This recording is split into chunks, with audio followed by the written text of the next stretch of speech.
Hello everyone, welcome back my channel. সবাইকে good morning জানিয়ে একটা নতুন ব্লগ স্টার্ট করছি। আজকে হচ্ছে গিয়ে 19 জুন আর বুধবার, আর এখন বাজে মোটামুটি 10:30 মতন। তো 10:30টার সময় গুড মর্নিং বলছি। আমি ঘুম থেকে উঠেছি মোটামুটি 7টা নাগাদ। 7টার সময় উঠে নিয়ে ছেলের আজকে যদিও পরীক্ষা, তো 10:30টায় উঠে কোনো কাজ করলো না। সকালের কাজ সব বাসি কাজ রয়ে গেছে এখনো পর্যন্ত।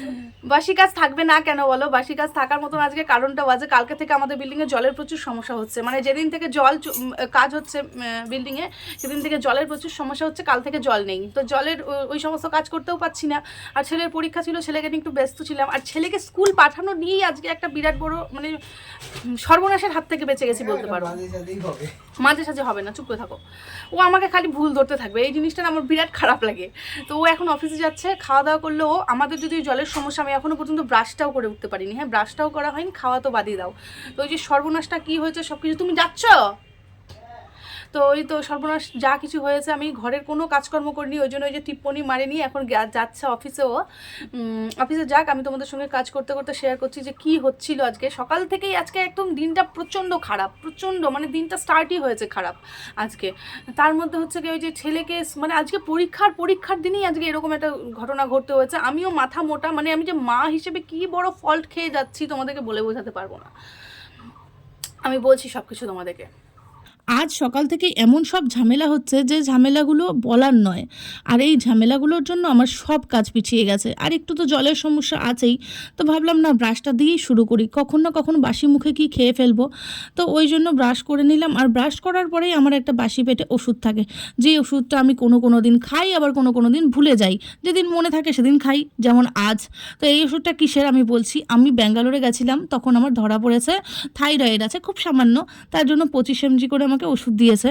তো সেই ওষুধটাই কোনো দিন মনে পড়ে, আবার কোনো দিন ভুলে যাই। তো ওই যে ওষুধ খেলাম, আর গরম গরম ভাত তো এখনও গরম রয়েছে, ওটাই আমি খাবো। খাওয়া দাওয়া করে সোজা চলে এসেছি কাজে। আর কাজে মানে কাজ করতে করতে তোমাদের সঙ্গে শেয়ার করি কি ঝামেলা হয়েছে।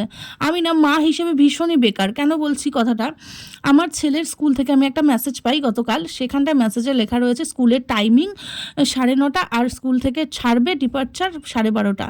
আর আমি না ভুলে গেছি যে আমাদের বাসের টাইমিংটা চেঞ্জ হবে না। আমি ভেবেছি ওটাই বাস আসবে, আর সেইভাবে আমি বসে রয়েছি।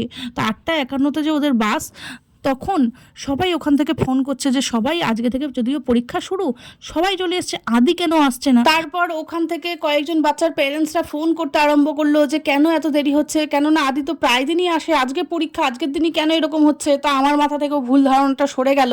আর পীযূষের হাতে তো বকার কথা বলাই যাবে না। এদিকে আমি তাড়াহুড়ো করে পীযূষকে বললাম যে তুমি হচ্ছে বাইকটা বের করো, আমি ছেলেটাকে রেডি করিয়ে পাঠাচ্ছি।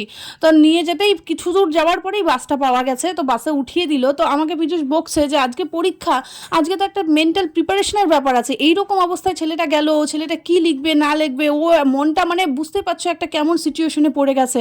তা আমিও বুঝতে পারছি যে না, আমি মা হিসেবে আজকে সত্যি ব্যাককলের কাজ করছি। তো এটাই আমি ভাবছি যে না, একটা মেসেজের জন্য কত কিছুই না হয়ে যেতে পারে। দেখো ঠিক টাইমিং, মানে মেসেজটা না ওরকমভাবে কিছু টাইমিংও দেওয়া নেই যে বাস টাইমিং আলাদা করে মানে যারা দিয়ে আসবে, মানে যারা বাসে যায় না তাদের কথা বলছি, তাদের টাইমিং আলাদা, কিছুই মেনশন করা নেই। তো ওই জন্য বুঝতে পারিনি। এদিকে নোংরা টোংরা ফেলে 1 ড্রাম জল নিয়ে এলাম, জলের সমস্যা বলছি তো।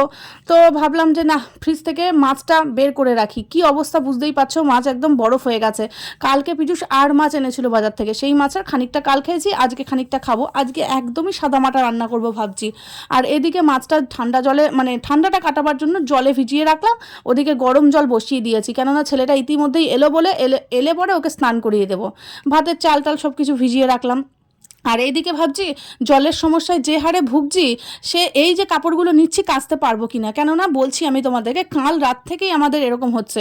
যদিও আমাদের ট্যাঙ্কি পরিষ্কার হয়েছে, আর প্রত্যেকটা ঘরে ঘরে আমাদের পাইপ চেঞ্জ করেছে। তো পাইপ চেঞ্জ করার কারণেই ওই যে বললাম আমাদের ছাদ ভেঙে পড়েছে, আর এই যে এই জলের সমস্যাটাও শুরু হয়েছে। বুঝতেই পারছো 3তলা থেকে নিচতলা আমাদের টেনে নিয়ে আসা কিছুতেই সম্ভব না। ওই জন্যই অনেক কষ্ট করে চলছি। কাপড় কাচতে পারবো কিনা পারবো না জানি না। এদিকে ছেলেরও টাইম হয়ে যাচ্ছে, আর টাইমের মধ্যেই দেখো কি গন্ডগোল লাগে। আমি যে একটা গায়ে কিছু নেব, কেননা এখন তো ঠান্ডা চলে গেছে, এখন তো গরমকাল, এখন গরমের মধ্যে ওড়নাটাই খুঁজে পাচ্ছি না।